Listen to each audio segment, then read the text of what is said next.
नमस्कार. आज एक खूप छान विषय घेऊन आली आहे. भावना किती महत्त्वाच्या, किती आदराच्या.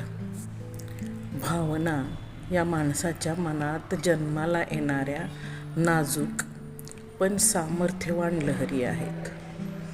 त्या दिसत नाहीत, पण प्रत्येक निर्णयामागे, प्रत्येक नात्यामागे आणि प्रत्येक आठवणीमागे शांतपणे उभ्या असतात.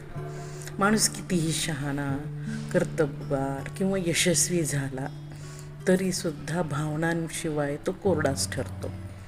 भावनांना महत्त्व द्यावं, कारण त्या आपल्याला माणूस बनवतात. दुःखामुळे संवेदनशीलता येते, आनंदामुळे जीवनात रंग येतात. राग अन्यायाविरुद्ध उभं राहायला शिकवतो, तर प्रेम नात्यांना अर्थ देतं. ह्या सगळ्या भावनेंच्या वेगळे वेगळे प्रकार आहेत. भावना दडपल्या तर मन थकते. सतत दुर्लक्ष केलं तर माणूस आतून तुटतो. पण भावनांचा अतिरेकही तितकाच धोकादायक असतो. भावना जर विवेकावर मात करू लागल्या तर निर्णय चुकतात, नाती गुंतागुंतीची होतात आणि आयुष्य अस्थिर होतं.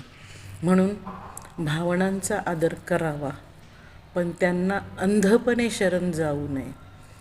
भावनांचा किती आदर करावा?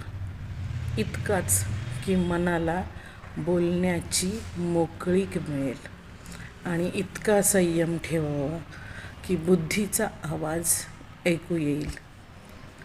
भावना आणि विवेक यांचा समतोल साधता आला पाहिजे, तरच माणूस खऱ्या अर्थाने परिपक्व होतो.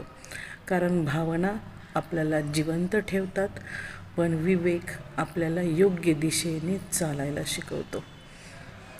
आवडलं तर फॉलो करा, सबस्क्राईब करा आणि कमेंटही टाका. कमेंट दिलं तर मी नक्कीच तुम्हाला त्यावर काहीतरी रिप्लाय देईल, आणि तुम्ही विषय सुचवले तर मी त्यावरही बोलायला तयार आहे.